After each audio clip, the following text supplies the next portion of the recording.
Hoje é Dia do Trabalhador Rural e a Igreja Católica sempre esteve identificada com o meio rural, pois alimenta uma cultura religiosa e a sociabilidade comunitária. Um papel fundamental para os movimentos sociais e luta pela terra. E conectado conosco, o Francisco Alan Santos Lima, coordenador da Comissão Pastoral da Terra no estado do Pará. Bem-vindo.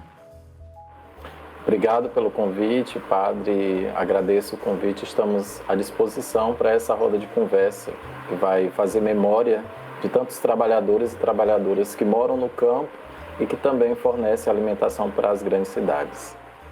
Perfeito. Francisco, eu começo falando com você porque você está aí num estado onde o número de conflitos no campo acontecem com maior frequência e que estão mais presentes no nosso noticiário. Como a Igreja Católica tem dado suporte para os trabalhadores rurais diante dessa situação, principalmente diante do grande latifúndio que visa quase que sufocar essa bonita profissão do pequeno agricultor? Então, a igreja é presença junto aos trabalhadores e trabalhadoras no campo, ou os territórios, junto às populações indígenas, quilombolas e ribeirinhas, já desde a década de 70 ou antes, né, a época que não era nascido. Mas se a gente pega os documentos da igreja, ela tem uma atuação muito grande, muito próxima dessas populações. Nós, enquanto igreja, nós atuamos dentro da Comissão Pastoral da Terra, que é uma pastoral que nasceu na década de 70, fundada por bispos, padres, freiras, leigos e leigas, principalmente nessa região amazônica. E hoje nós atuamos em todo o território nacional, mas com uma presença muito forte, né, sobretudo nessa região que ultimamente, ao longo desses anos e atualmente nesse ano de 2020, 2021, vem sofrendo muitas ameaças, né, por parte, vamos dizer, do grande latifúndio, da grilagem, da chegada de grandes empreendimentos nessa região para o desenvolvimento do país, mas que acabam afetando as populações originárias desse território, né, e isso gerando muitos conflitos, o que nós chamamos de conflitos no campo, que vão desde as ameaças, as lideranças, mas ameaçam sobretudo as famílias e comunidades que aqui habitam. Perfeito. Seu Orlando, o senhor vem de uma região aqui, eu acho que até modelar e exemplar para que as pessoas possam se lembrar, né? Ali da região de Séries, né? O senhor podia fazer memória da região de onde o senhor veio, porque ali surgiram várias colônias, né? E um modelo também de trabalho agrícola para privilegiar o pequeno agricultor, né? Sim. Para mim, eu sou migrante, vim de Minas Gerais para Goiás, né? Em 1970, vim direto do município de Séries. Para quem não sabe, né, o município de Séries foi a primeira experiência de reforma agrária do Brasil, né? Colônia agrícola de Séries, né?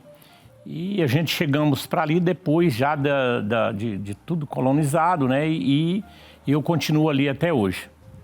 E, para minha felicidade, minha família toda católica, cheguei e ainda jovem, eu ingresso na igreja, participando de reuniões, culto dominical.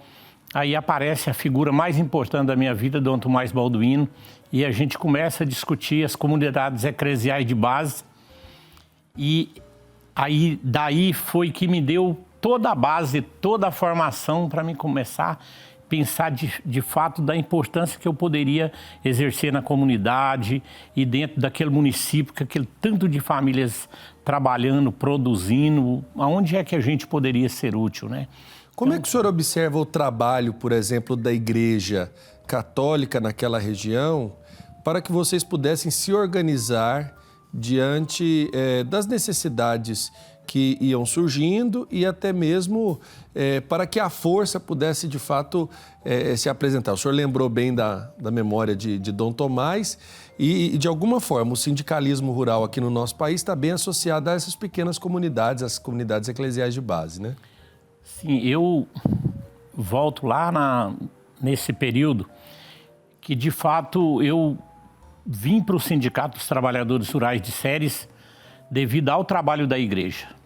E eu falo que um bom dirigente sindical, ele precisa de passar por um trabalho basicamente formativo da igreja. Porque, para mim, tem uma coisa que é princípio.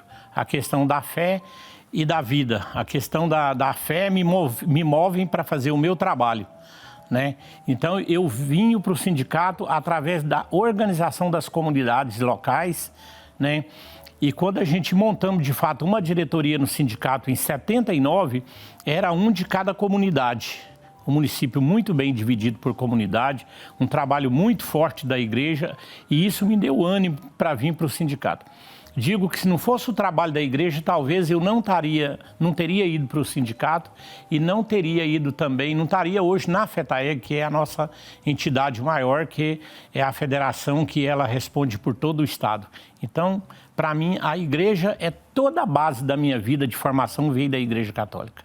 Interessante. Francisco Alan, você também observa aí na sua região e principalmente na Comissão Pastoral da Terra, como você olha essa relação entre a Igreja Católica, as comunidades eclesiais de base e as organizações que visam fortalecer o trabalhador rural e a conscientização de quem trabalha no campo? Bom, ao longo de toda essa história, a CPT ela sempre contribuiu nesse processo de formação das pessoas, sobretudo dos trabalhadores e trabalhadoras, as lideranças, sejam homens, sejam mulheres, a juventude que vive no campo, num processo contínuo de formação para suscitar o protagonismo e claro, se integrar em diversos espaços dentro da sociedade, né? Eu acredito que ao longo da história e até hoje, a CPT ela vem contribuindo muito nesse processo formativo junto aos sindicatos de trabalhadores rurais, juntamente com as SEBs, né, que fazem um trabalho também de evangelização, de uma evangelização libertadora junto às comunidades, sobretudo com a população que é mais excluída, mais marginalizada, ou seja, mais oprimida, né, dentro da nossa sociedade. Então, a CPT, não só a CPT, mas as pastorais sociais que fazem parte, que se integram dentro do nosso espaço, né, dentro da Igreja Católica, mas que também há uma abertura para as comunidades para celebrar o ecumenismo, ela faz esse chamado, né? Então ela tenta integrar católicos e de outras religiões cristãs também nesse processo, tendo a visibilidade de olhar para o pequenino, para aquele que é excluído da sociedade e fazer esse trabalho de transformação, suscitando o seu protagonismo para uma atuação na luta pelos seus direitos, no processo organizativo das comunidades, celebrando seus modos de vida, celebrando as grandes romarias da terra e da água, que são momentos onde nós celebramos a nossa fé nesse Cristo ressuscitado e libertador, mas ao mesmo tempo suscitamos esse poder de mobilização que a sociedade tem de cobrar os seus direitos, de cobrar aquilo que melhor venha para todo ser humano. Seu Orlando, qual que é a diferença que existe entre trabalhador rural e empregado rural? Existe diferença entre essas duas atuações? Existe sim. Na verdade, nós ficamos até 4 anos atrás com uma federação eclética, né, que era a Federação dos Trabalhadores na Agricultura do Estado de Goiás. E daí, então, a gente começou a perceber que, de fato, embora hoje todo mundo está sofrendo bastante, tanto o agricultor familiar quanto o trabalhador empregado rural, mas que existia naquele momento interesses diferentes.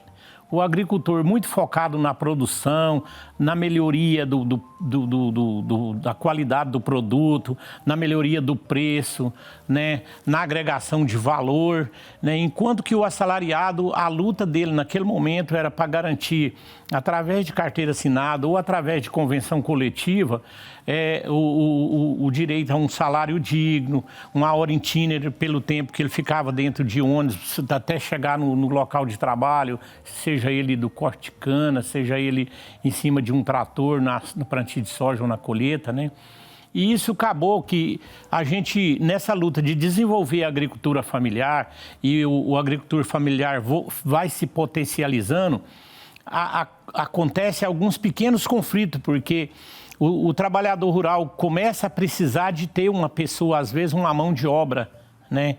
E aí ele chega no sindicato né? Ele tem um empregado, quando o empregado sai, ele vai no sindicato para fazer o acerto dele, chega o patrão naquele momento, que é um agricultor familiar associado no sindicato e o assalariado associado no mesmo sindicato. E isso, muitas vezes, era aquele conflito de interesse ali, né?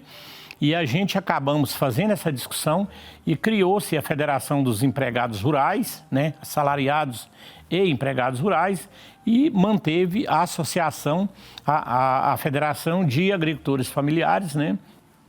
Nada que a gente seja inimigo, né? A nossa luta é, de fato, para que o assalariado rural um dia seja dono da seu pedaço de terra, seja ele de reforma agrária, seja ele do crédito fundiário, né, que é uma possibilidade dele pegar um dinheiro do próprio banco e comprar seu pedaço de terra.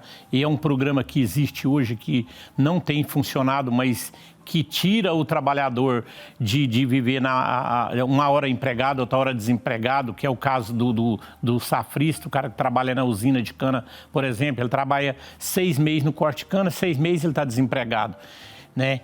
Então, assim, o que a gente quer, na verdade, é que o agricultor familiar se potencializa, melhora a qualidade da produção, aumenta a produção, tenha mercado e que o assalariado rural um dia tenha seu pedaço de terra, seja da reforma agrária ou seja pelo crédito fundiário, né, que é um programa que existe, né? E que deveria funcionar melhor, né, pelo que a gente observa, né? Com certeza, muito bom. Até porque se o crédito fundiário funcionar, não vai ter nenhuma família mais acampada em beira de estrada.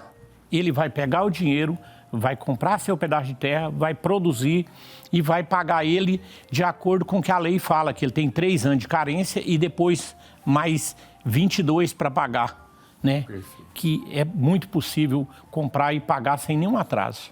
Nós temos que ir para um rápido intervalo. Na volta, eu gostaria que o Orlando pudesse falar para nós quais são os maiores desafios que os trabalhadores e trabalhadoras rurais enfrentam aqui no nosso país. E daqui a pouco, na volta aqui do nosso Almanaque Católico.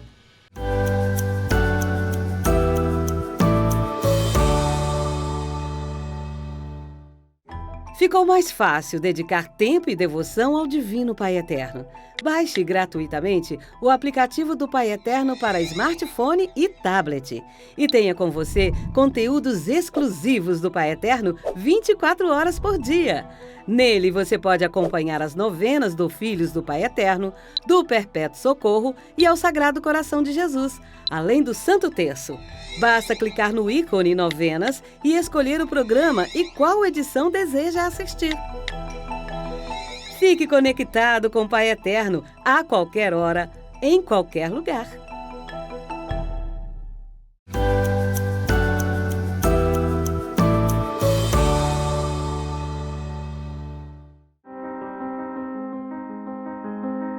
Olá para você que acompanha a nossa programação. Vivendo o mês de maio, que trouxe para nós nesse ano de 2022 algumas surpresas, como por exemplo as baixas temperaturas. Aqui em Goiânia, desde 1977, não se fazia tanto frio na capital de Goiás. Cerca de 5 graus nas madrugadas aqui da nossa cidade, que tem também uma grande população em situação de rua. Por isso que a Associação Filhos do Pai Eterno, através de cada devoto evangelizador, evangelizadora, com um gesto concreto de aquecer corações, vai oferecer a essas pessoas um cobertor nessa noite para que possam de fato sentir o acolhimento, o amor do Pai Eterno dentro de uma noite tão fria, podendo cobrir o seu corpo, mas tendo a certeza de que você se importa e manifesta a sua empatia por cada irmão, cada irmã que passa por essa necessidade.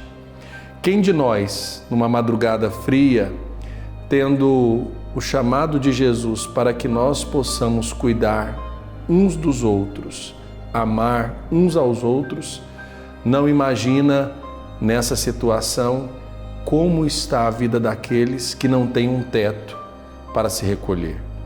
Por isso que eu quero convidar você, nesse momento, para juntos irmos ao encontro dos mais pobres, dos marginalizados e esquecidos, para juntos fazermos esse gesto de misericórdia, porque fazer o bem faz bem.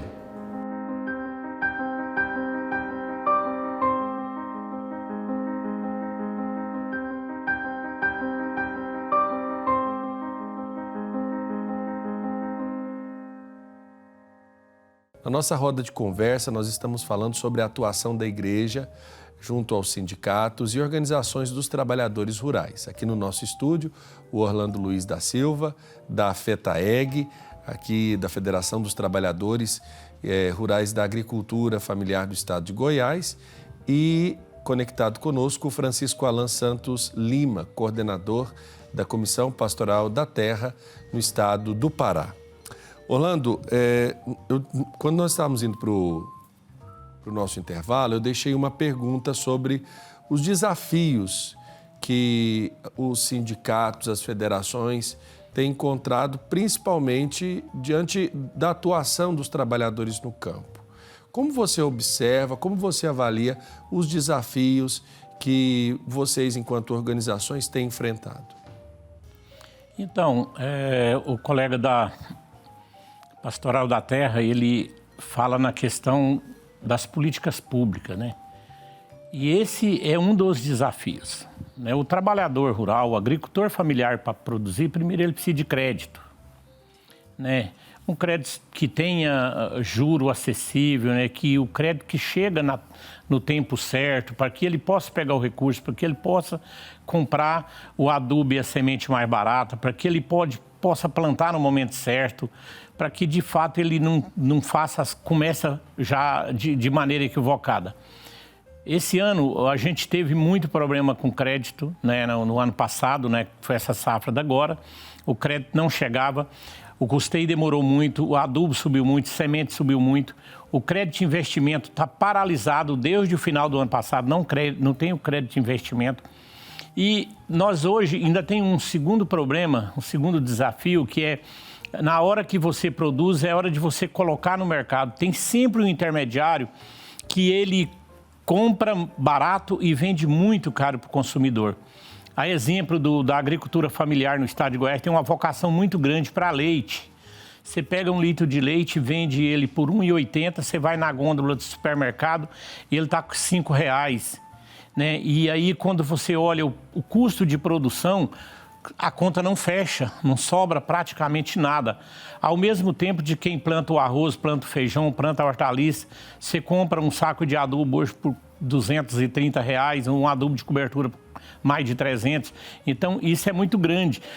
Esse desafio é muito grande, porque você tem uma dificuldade para produzir, mas você tem a dificuldade de comercializar também, porque nós precisamos pensar com carinho, ter a capacidade de discutir forma de comercialização, industrializar o produto que for possível, organizar em cooperativas também, porque a cooperativa pode comercializar em volume, né? E isso são desafios que nós enfrentamos a todo momento, porque às vezes a gente mesmo não acredita que nós somos capazes, né? Então nós temos problema na comercialização, temos problema na produção, tem problema de acesso ao crédito, mas mesmo assim eu sou feliz com a nossa agricultura familiar, que ela ainda produz 70% hoje daquilo que nós consumimos, né? Isso é dados do próprio governo. Tudo que é colocado na mesa do brasileiro hoje, 70% vem da agricultura familiar. Os outros 30% vêm do agronegócio, porque o agronegócio hoje está muito nas commodities, e as commodities é para exportação, ela não é para o nosso consumo interno, né? Imagino, eu fico pensando, se a gente tem um juro subsidiado, o crédito chega na hora, a gente entupia esse país de alimento e alimento saudável e com preço mais barato. E é um absurdo, né, a gente pensar que o Brasil, sendo esse celeiro de produção, principalmente do ponto de vista da agricultura familiar, do pequeno agricultor, ainda tem a gente passando fome no nosso país. Francisco Alan, quando nós falamos da questão ainda dos conflitos, e aí eu chamo a atenção dos conflitos porque parece que no passado nós tivemos mais conflitos do que no momento presente. Mas a realidade do conflito é uma realidade que pertence só à memória da CPT ou isso ainda existe e não é devidamente digamos assim, publicizado pelos meios de comunicação diante do momento atual e também por acontecer em locais mais isolados, onde nós temos maior dificuldade de acesso, o interior propriamente dito, né?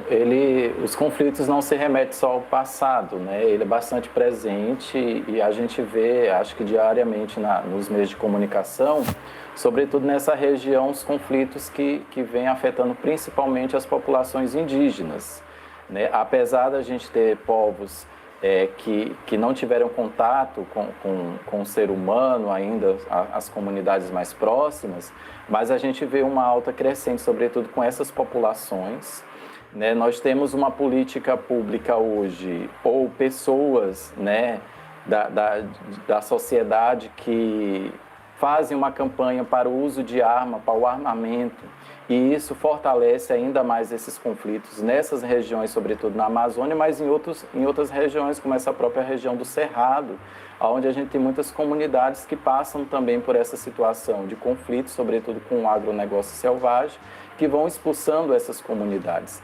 Então, assim, não é que acontece nos rincões do Brasil, somente nos interiores. Não, está muito presente também. A gente vê o inchaço das nossas cidades com as populações que estão sendo expulsas do campo pela falta de acesso a políticas públicas, pela falta de investimento nessas políticas públicas para os seus meios de produção, né? Nenhum assentado, nenhum acampado vai permanecer num território onde ele não tem acesso à água, onde ele não tem acesso a uma estrada de boa qualidade para escoar a sua produção, onde ele não tenha, vamos dizer, acesso a crédito. Então, acabam migrando para as grandes cidades e passando por esse sistema de exploração que a gente sabe que acontece.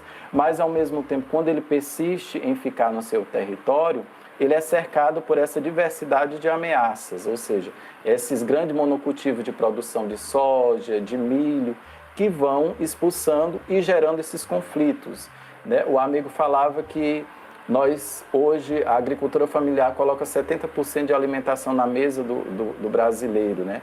Que bom que isso vem da agricultura familiar, mas, infelizmente, é uma área que não tem um investimento dos nossos governos, né? E precisa ser investido, precisa ter essa valorização da produção do campo, do trabalho do homem e da mulher no campo.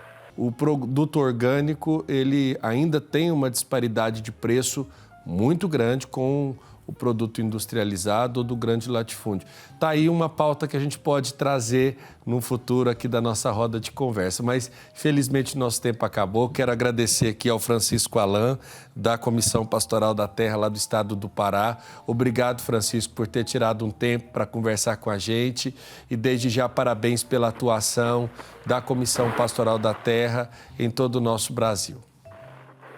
Obrigado, eu agradeço pelo espaço, estamos à disposição. Senhor Orlando Luiz da Silva, muito obrigado também. Um abraço a todos os trabalhadores e trabalhadoras rurais na agricultura familiar, de modo especial aqueles filiados à FETAEG Goiás. Obrigado e esperamos voltar aqui uma hora para falar, né, de produção orgânica. E agora eu quero agradecer a oportunidade e lembrar você que acompanha as redes sociais aqui da TV Pai Eterno, que você pode curtir e compartilhar o nosso conteúdo através do nosso Instagram, @TV Pai Eterno, do nosso Facebook, facebook.com/TV Pai Eterno.